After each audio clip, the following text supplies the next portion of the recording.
I have some beautiful magic for you today, witch and author Charlotte Wilde. She's got this beautiful new book, Eclectic Witchcraft, and it's fabulous. But let me just tell you a little bit about her.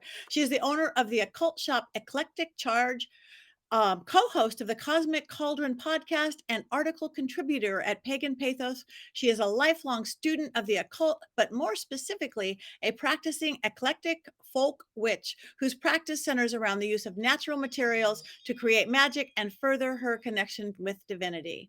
Through these platforms, her teachings awaken or aspire witches some of the fundamentals of witchcraft by sharing her knowledge gained through both research and rigorous trial and error. I'm gonna stop there because you're gonna explain it so much better. So welcome, Charlotte. Thank you so much for coming on my show. Yes, thank you so much for having me. Oh, you're welcome. I'm very eclectic. I'm very earthbound myself. I'm very elemental witch. So, tell us a little bit about your path because you said this is kind of part of who you are and how you've always been. So, Yes, I mean, I would say that my path has definitely evolved over the years, like from starting out to now, but my path is really just an earth-based path, and this book sort of lays out what I like to do in my own practice. But I wanted to be sure in writing this book that people knew that they could adapt what they needed to build their own practice. Because to me, what's most important is finding what jives for you versus, what jives for somebody else. Like it has to align with your interest and your likes. So that was really important for me. Now, my path, eclectic, is just the best way to sum it up. I don't think I could make it any more concise than that. So, okay. So is this something you've done since childhood or been a part of or attached to nature, or is it something you discovered along the way? ooh, no, definitely from childhood. Although I wouldn't have, had the vocabulary to label it as such, at that point, but I was always interested in anything of the occult, anything hidden, fairies, all the Jim Henson movies, and um, just everything like that really caught my eye. Really was something that I knew that I wanted to research, and also organized religion was just never for me. Never. Right. Me neither. Again, very, very similar. I was always attached to nature, and I was talking so well an hour ago, to nature and to magical and occult and mysterious practices. So, Yeah. again, I told you when we came on, th this book, I just got it and it's fabulous. And I work with a lot of people kind of just discovering the path and just starting out, as well as seasoned people, which this is great for too.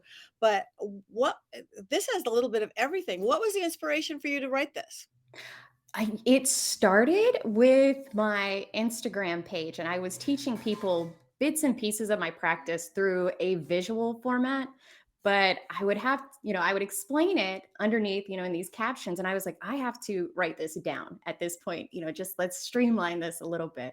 And I've always wanted to write a book. So it was like the perfect opportunity. And it aligned so well.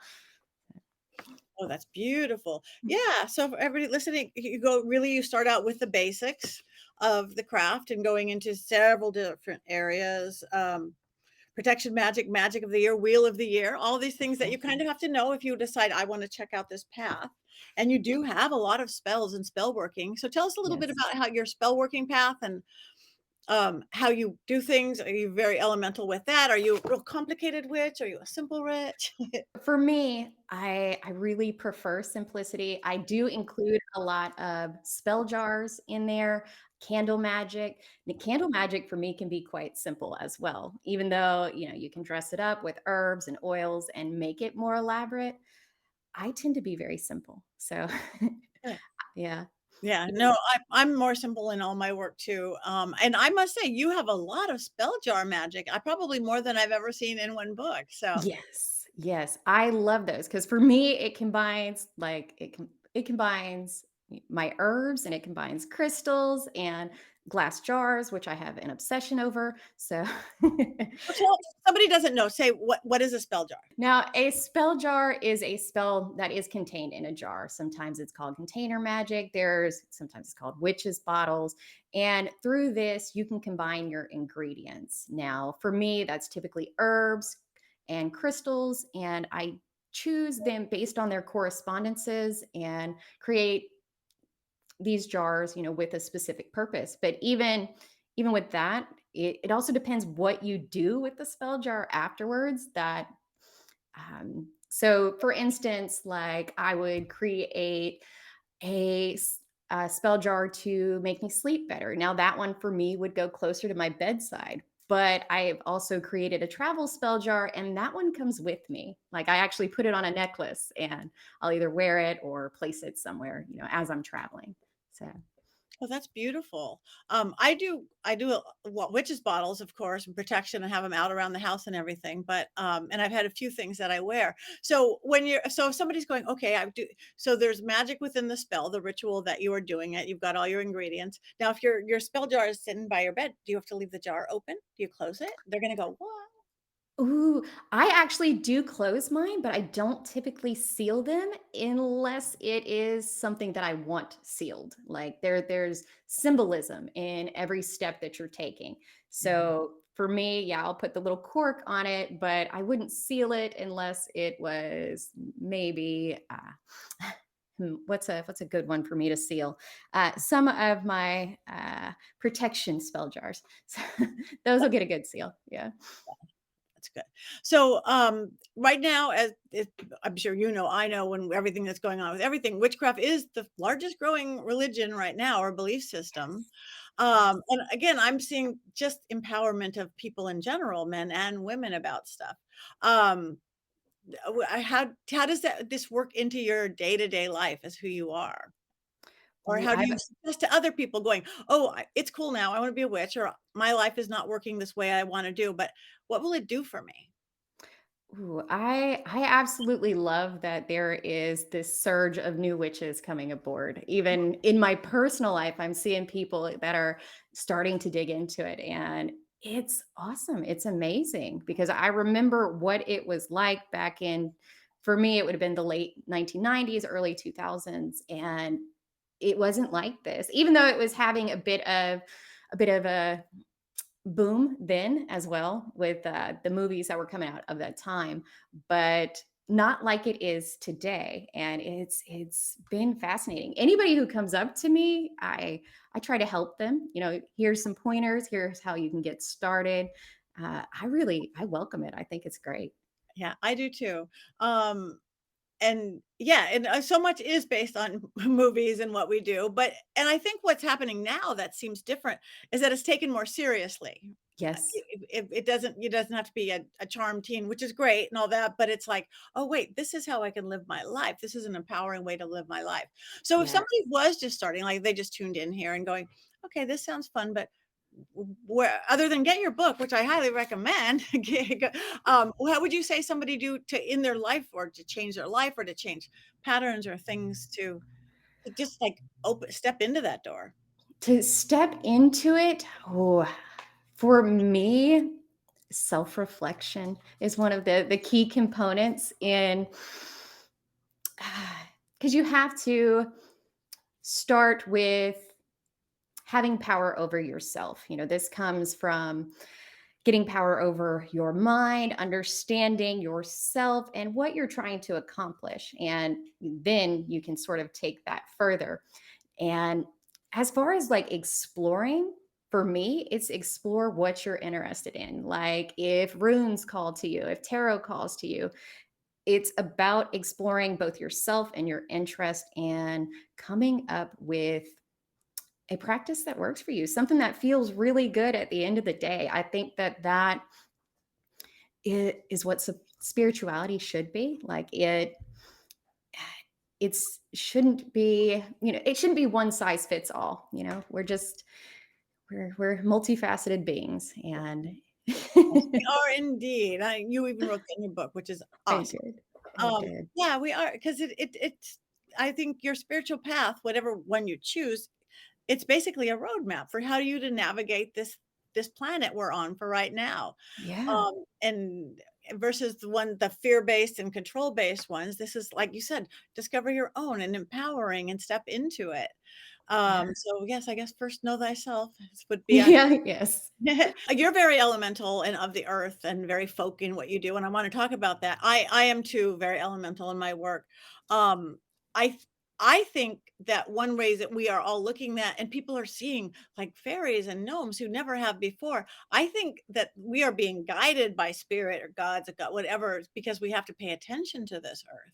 Absolutely. Very so how does your help your practice, your belief system, help does it help with environmental awareness and sustainable living in itself? It does. It helps me be more aware of the world around me. And I know that that's the same for others as well, because you have to be conscious, when you're connecting with the earth. It's an exchange of energy, and it makes you more aware of the subtle energies around you as well. I am elemental. I not only with gardening, but I'm also a water person. Being in Florida, I'm surrounded. So, um, yeah, it's just a big part of my practice.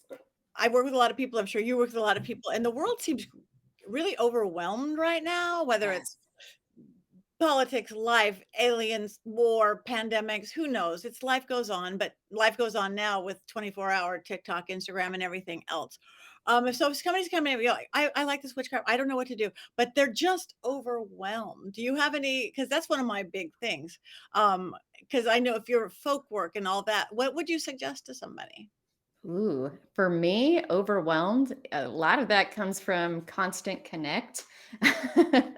So dialing for me personally, it looks like dialing back from my cell phone usage and my social media usage and spending time in nature away from technology, away from the news, away from being, bombarded with all this information, and really taking that second to breathe it all in and pause and just connect with the world around you, because it doesn't exist. It's not it's not in our phones, it's not on our screens. What is most important is around us. That is the earth, and it's important to take breaks. And particularly, like you were saying earlier, that the rise, sort of has this empowerment lean, and it really does, and it has to right now. The world is a little crazy right now. Yeah, yeah. So tell me us a little bit about your folk practice, what that means to you, or For me, when I say folk magic, I am coming from the angle of sort of, low magic versus high magic, whereas it's more simplistic to me. I make use of my everyday things, lighting a candle, lighting incense, cooking a meal.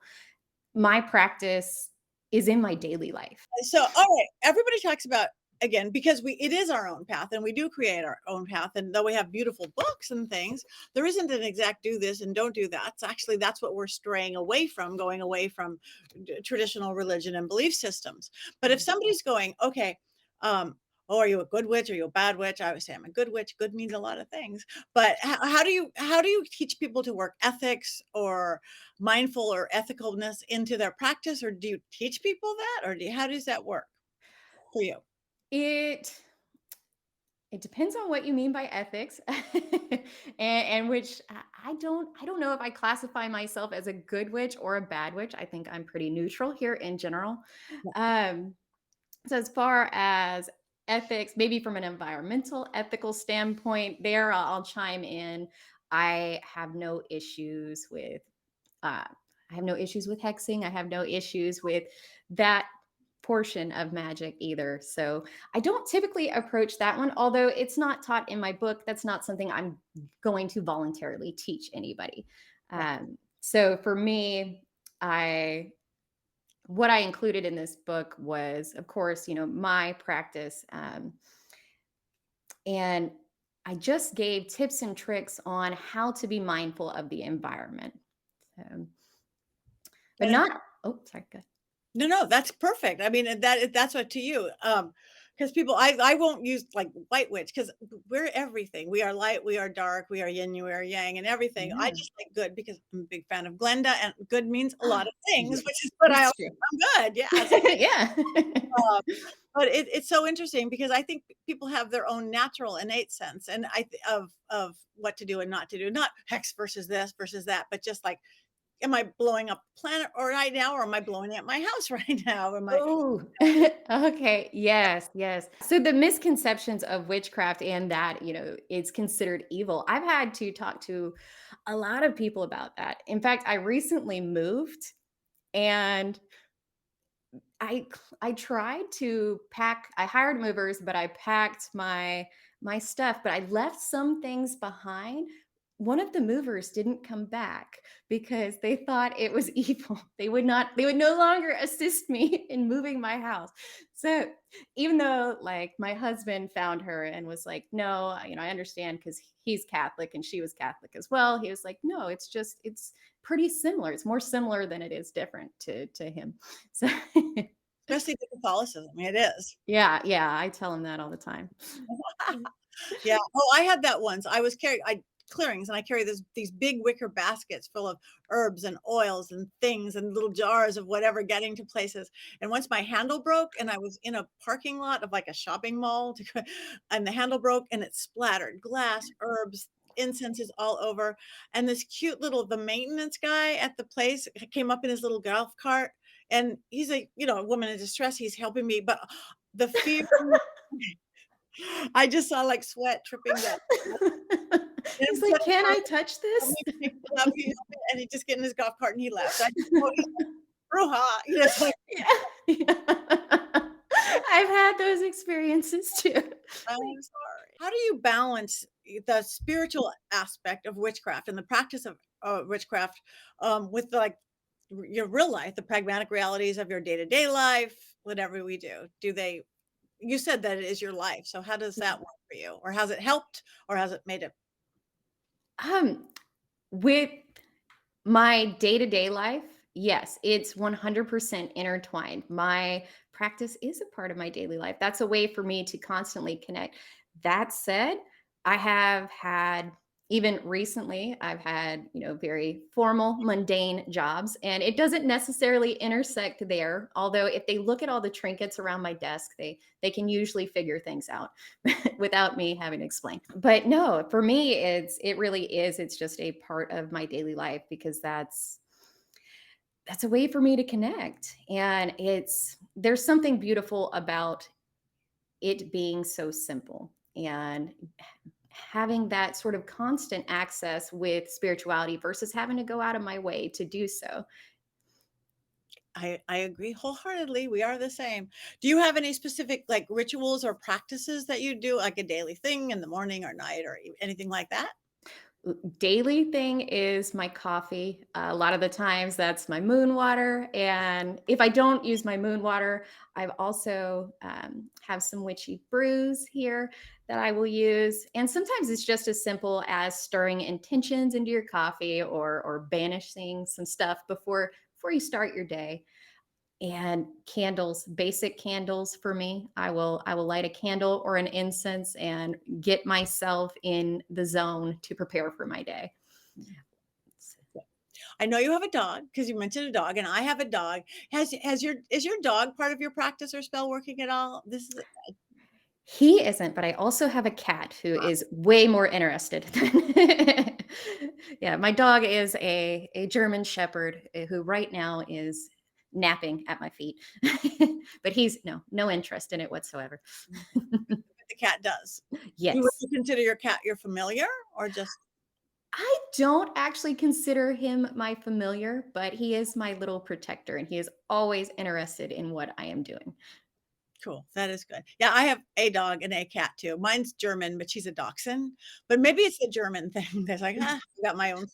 Yeah, exactly. I'm gonna be over here. But she just turned 2, and she actually is mellowing so this quickly that she is taking interest. If I'm doing something over in the corner over here, or even working with someone or doing a spell casting or a ritual or something, all of a sudden Oh, there's Willow. That's kinda new. So, I mean, I don't think she's ever gonna be my familiar or anything, but my cat is worse. I would love to upgrade my pets to a familiar, but it hasn't happened for me. Yeah, I've only had 1 or 2 that were my specific pets. I've had yeah, Yeah. but, um, yeah, my cat would just be hanging from whatever that is. Yes, exactly. So what's next for you? I mean, what is your goal? Do you want I mean, do you wanna keep writing? Do you want author? You own a store now, right? You own a shop? I do, I do. Continuing on with my shop and my Instagram page, but I wanna continue writing. I feel like that was always my dream. As a child, I wanted to be a writer. I did not know what I would write, but I always knew that I would have a book someday. And this was just an opportunity of a lifetime. I absolutely loved it, how it fell into place for me because it combined the two things that I loved, you know? I get to write and speak about witchcraft, and it was amazing. And I it hasn't clicked yet that this is real life, so, everything's so new. Yeah. Uh, Well, I'm proud to be one of your very first interviews. yes. So Uh, so you still do have a big social media presence, I take it? And which other yes. people follow you and find you, yes. Yes. I haven't been posting as consistently. Life has been keeping me very busy. So, but I do always try to at least get something out for the lunar phases, as well as the Sabbats, and just trying to teach in a visual format because I need that too. I it's easiest for me to see something in front of me or to even have a picture.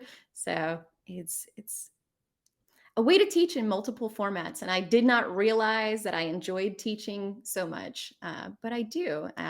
It's great to hear from people that, hey, the way that you said this or the way that you explained this finally clicked for me. And that's one of the greatest feelings for me. Yeah, and you do have a nice style. Again, I have not read your whole book. I have not had but just some of the things I picked out, you do have a nice style about you and it seems like no, not approachable, but a relatable way to do things. So, do you do classes or workshops in your store or anything like that? Or I don't typically. Normally it's just one-on-one. So I don't host a class at this time. It's something that I've wanted to explore, but not something that I've actually sat down and done yet. But I would like to do that. yeah. Well, I have an online school if you ever we don't have anybody specifically teaching folk magic right now, and just think about it later. That would So be I was amazing. looking for really good teachers, and a lot of my teachers are Llewellyn authors, I have to tell Oh, you. Because I love it too. I never thought, I mean, I was like witchy, whatever, from a kid, didn't know. I would be in the backyard knowing what to do with rosemary and stuffing it in my mom's purse and herbs and things. But had anybody ever said I would teach or write, it would be like, not me. yeah, yeah. I mean, for the writing portion, I knew, but the teaching portion, I didn't see that one coming. Universe works in mysterious ways. Yeah, it really does. So anyway, before we go, this is awesome. Let people know where they can find you, where they can get your book, if they're in the area where your shop is, your social media, because I think you're great. Thank you. You can find me on social media. My business page and my author page as well, is at Eclectic Charge. And I also have a podcast page, and that's at Cosmic Cauldron Podcast. And you can find me online at www.eclecticcharge.com. So tell us about your podcast. Ooh, my podcast is actually with one of my best friends, and it's weekly. We took the summer off. Like I said, life has been very hectic, especially with the book release. But it is, uh, we air it on Wednesdays, and we just pick a new witchy topic, either to explore or we'll just sit there and chat. So it depends on the week for us. But Beautiful. And where can people find that? we are on Spotify, Apple, basically anywhere that you do get your